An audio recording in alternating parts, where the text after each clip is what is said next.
The 4 big reasons why states should ditch parking mandates. Parking reform unlocks more homes and great neighborhoods, while cutting red tape and excess asphalt, sprawl, and pollution. Cities, towns, and jurisdictions around the world are adopting a powerful reform that accelerates homebuilding, eliminates red tape for small businesses, reduces pollution and sprawl, revitalizes downtowns, and streamlines permitting, at zero cost to the taxpayer. That reform: eliminating parking mandates, local governments' arcane and unfounded requirements that every new home or business come with an arbitrary, predetermined number of parking spaces. These requirements hamstring local builders and business owners, drive up rents and home costs, and write sprawl into law. It's time to return these decisions to the people investing in their communities, whether a homeowner, homebuilder, or entrepreneur, who are best positioned to know how many parking spaces they need for their dream to succeed. In Washington state specifically, the legislature is considering a bill to do just that, the Parking Reform and Modernization, SB 5184, Companion Bill HB 1299. SB 5184 would cap excessive parking mandates both for residential and commercial construction, restoring people's ability to decide for themselves how many parking spots they need, instead of the ratio some city planner wrote down back in, say, 1963. It would also give full parking flexibility to project types that need it most, like repurposing existing buildings for cafes or apartments and building more middle housing and affordable housing, daycares, and more. Read the full Sightline Institute explainer of the Parking Reform and Modernization Act here. Communities considering parking reform for themselves can look to the many other jurisdictions that have already enacted it for a view into what they can expect in a world with fewer parking mandates, including more homes, in all shapes and sizes, from backyard cottages and duplexes to apartment buildings and affordable housing. More great neighborhoods, with creative reuse and preservation of historic buildings, smart sharing agreements for existing parking, and even conversions of parking lots to new communities of homes and shops. Less unneeded asphalt and the pollution, deadly heat islands, and long-lasting sprawl that come with it, paving over nearby farmland and open spaces. Less red tape and costly delays for builders and city staff alike. More nimble adaptation to modern parking-like conveniences like online shopping, remote work options, and ride-hail apps. More money in local budgets for everything from firefighting to libraries, after-school programs to parks, and other community priorities. Sound too good to be true? Read on to learn more about the power of parking reform. 1. More homes of all shapes and sizes. More middle housing, like backyard cottages and fourplexes. Even one parking spot can render a backyard cottage impossible to build. A study out of Kent, Washington, for example, found that 85% of residential properties didn't have room to add an additional parking space that local rules mandated owners to have if they wanted to build a backyard cottage. In 2023, Washington legalized accessory dwellings along with other middle housing options like fourplexes. But unless the property is near a major transit stop, homeowners still have to meet local parking mandates, whether or not they want or need the parking. Since neighboring Oregon implemented its sweeping parking reforms in 2023, middle housing is sprouting up that would not have been possible under prior parking rules.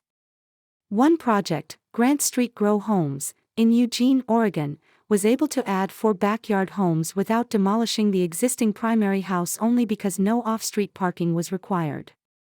The new homes are now selling for $96,000 each to qualified buyers.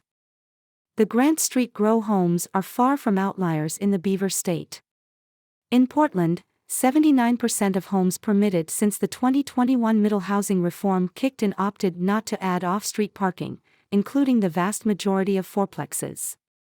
This means a lot more of the modest-sized homes Portlanders want and need could come on the market and make the most of the space available to build.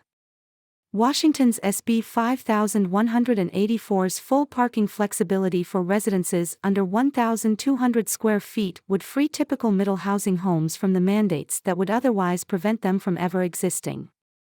More homes fit into apartment buildings. Apartment buildings are an important ingredient for cities to add the variety of sizes and price points residents need. And while most people might think that local height or density limits dictate the number of homes permitted in a new apartment building, it's frequently arbitrary parking mandates. For example, a parking lot with capacity for 10 vehicles could legally support an apartment building of 20 homes in Washington's capital city of Olympia, which requires 0.5 spaces per multifamily home. That same 10-spot parking lot in Seattle adjacent Mercer Island, though, which requires 2 parking spots apiece, would only support a building of 5 homes. Both cities have an apartment building with a parking lot for 10 vehicles, but one city is getting far more bang for its apartment building buck thanks to a lower parking space-to-home ratio. Once untethered from predetermined parking ratios, apartment builders frequently choose to build more homes than they could have otherwise. From Beaverton, Oregon, to Bellingham, Washington, when cities stop micromanaging parking counts, their communities get more housing. Indeed, studies of multifamily housing built post-parking reform in Seattle and in Buffalo, New York, both found that the majority of new homes would have been illegal under the prior parking minimums, even though most new buildings still included some parking. Lower home costs and rents. Depending on the cost of land and the type of parking structure, a single parking space can cost anywhere from $5,000 to $60,000.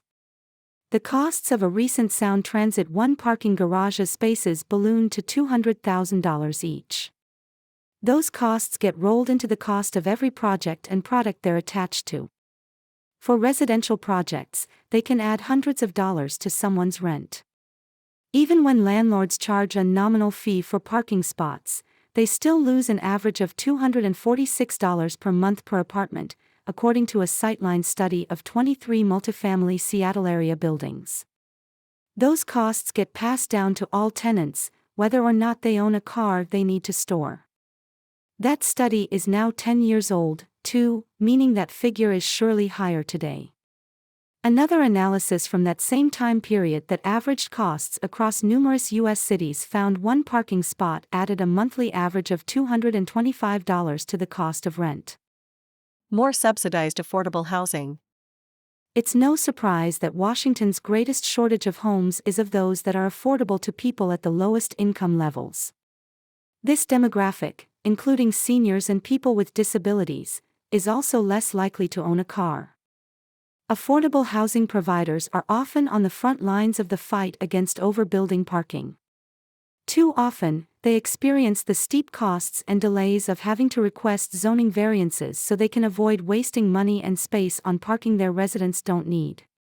Uncertainty around how much parking a given city or town might ultimately require can delay the construction of affordable homes. Excessive parking mandates also give leverage to activists bent on keeping affordable housing out of their neighborhoods. Bonus: parking reform unlocks way more new homes than other, also good, reforms. An analysis from Colorado showed that compared with the status quo, reducing mandates to 0.5 parking spaces per home near transit, and 1 space per home everywhere else would result in 41% more homes becoming financially feasible to build. That one policy change made a bigger difference for housing than legalizing backyard cottages, plus 22%, and allowing larger buildings near transit, plus 13%, combined. The increase in potential homes was primarily driven by already feasible multifamily buildings increasing the number of apartments beyond what existing parking ratios would have allowed.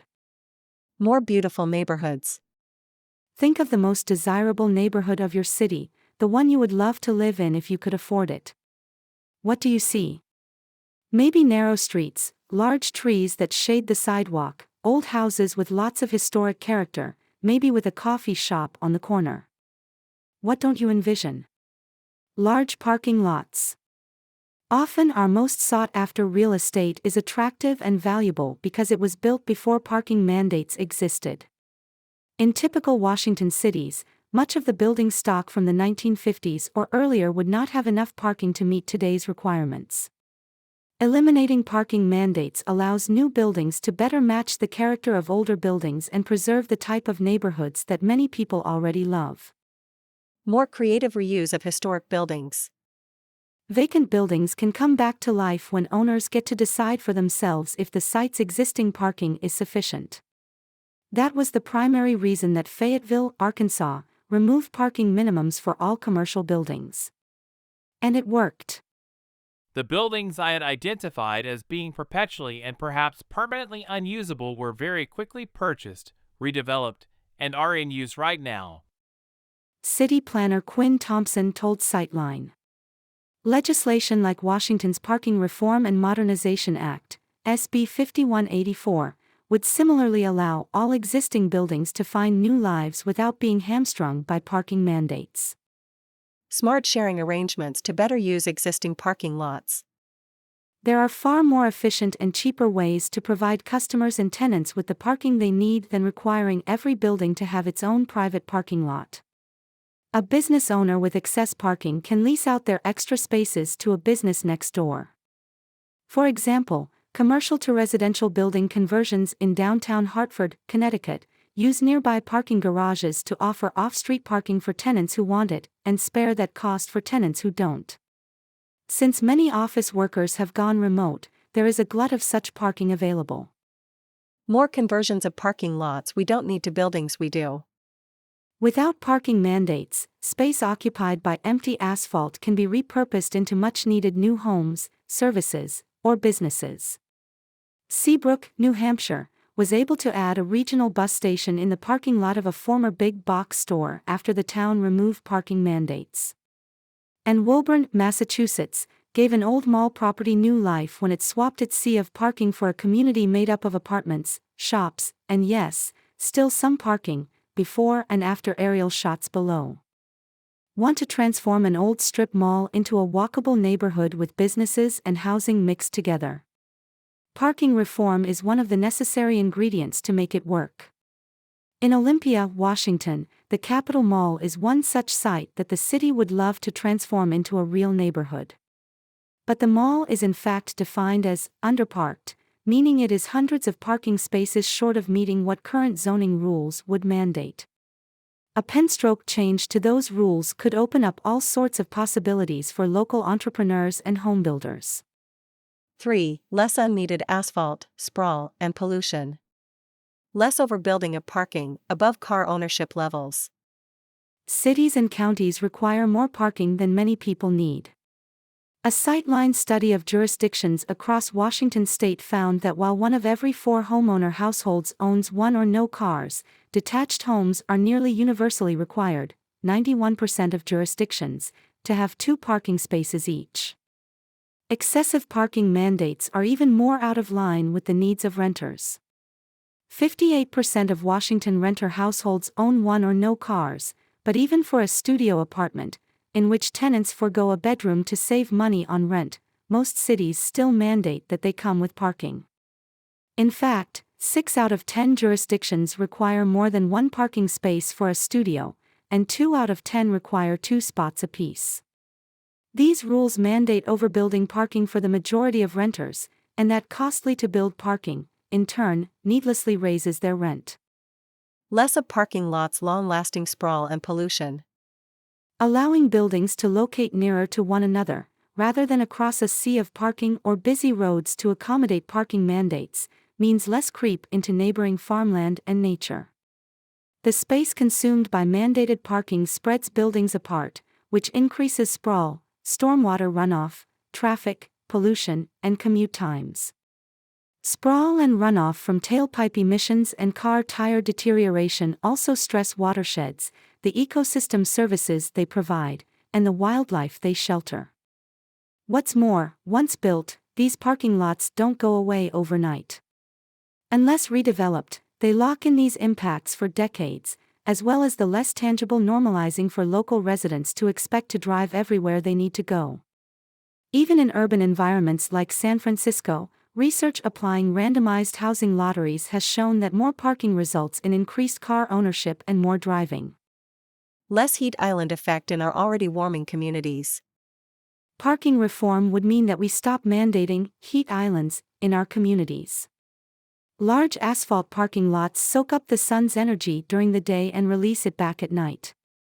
During heat waves, which are becoming more common as climate change warms the planet. High overnight temperatures become fatal, as people are unable to recover from heat stress. Planting trees can help some, but reducing pavement in the first place gets at the root of the problem. Note, 2. Trees don't thrive in parking lots where their roots are in soil that is compacted and hot. One analysis of a heat island in Portland, Oregon, found that it was concentrated around a commercial area that had 3 parking spots for every 1,000 square feet of commercial space. At that ratio, parking lots are roughly the same size as the buildings they serve. 3 parking spots per 1,000 square feet is a common parking minimum for businesses in Washington state. Reduced parking mandates can allow these large parking lots to fill in with buildings that break up the pavement and provide shade, while also providing new shops and services a community might need. 4. Less red tape for local businesses and governments alike. Parking needs are site and project specific. Parking is always a hyperlocal question, particular to a project's site, context, and use. The people investing in their communities, whether a homeowner, homebuilder, or entrepreneur, are best positioned to know how many spaces they need for their dream to succeed. Dana Christensen was surprised when she tried to open a new daycare in the daycare desert, designated Clark County, Washington, that she would have to build 32 parking spaces for the number of families she hoped to serve, way more than what she wanted. Her existing daycare in Vancouver, Washington, ran fine with just 8. Her lived experience couldn't compete with local regulations, though, and when the property could only fit 29 parking spaces, she was forced to walk away from the project. Mountains of parking paperwork don't serve anyone. When they don't have to negotiate over parking spaces or apply for a zoning variance, builders save time and money, and so do local governments. Development projects that fall short of required parking can sometimes win approval, but only after conquering a headache-inducing mountain of paperwork and sometimes committee and public meetings, too. That was the case for the owners of a brewery in Anchorage, Alaska. The previous owner had added a dining room to the building without adding the parking that local rules required, so the city threatened to close the addition. To defend their business, the new owners had to conduct a 2-week parking study to prove what they already knew: the parking lot rarely got full. The city eventually approved the parking reduction, but everyone lost time and money over 6 measly parking spaces. Parking mandates are an outdated idea, widely adopted in the 1950s or 1960s. That was before the internet, online shopping, work-from-home arrangements, or ride-hail apps. Demand for parking changes, but zoning codes get stuck in the past. Even superstores like Walmart are building less parking than they used to due to the rise of online shopping and regularly ask local governments to build less parking than code requires. As trends continue in ways foreseen and not, it makes most sense to leave the parking decisions to those closest to their customers' changing needs and preferences. It's a win-win for local budgets.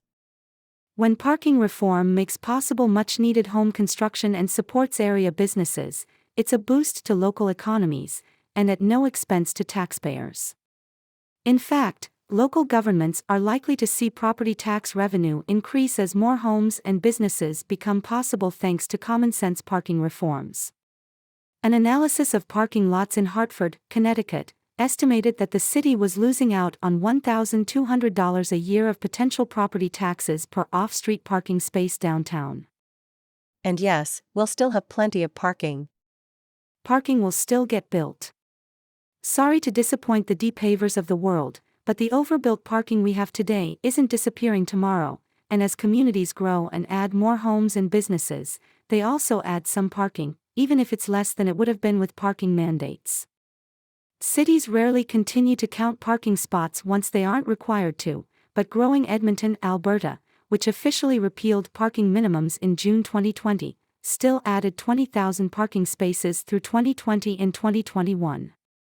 Even in transit-rich Seattle, after builders received full flexibility in some parts of the city in 2012, they still voluntarily built more than 26,000 new parking spaces for new housing projects.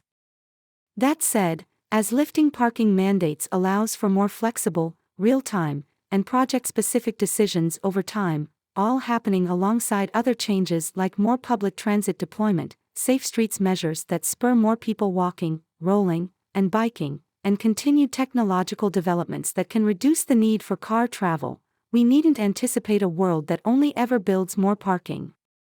We just need to let our cities and towns, and the thousands of local builders and entrepreneurs who call those places home, decide what's right for them as they shape their community's future.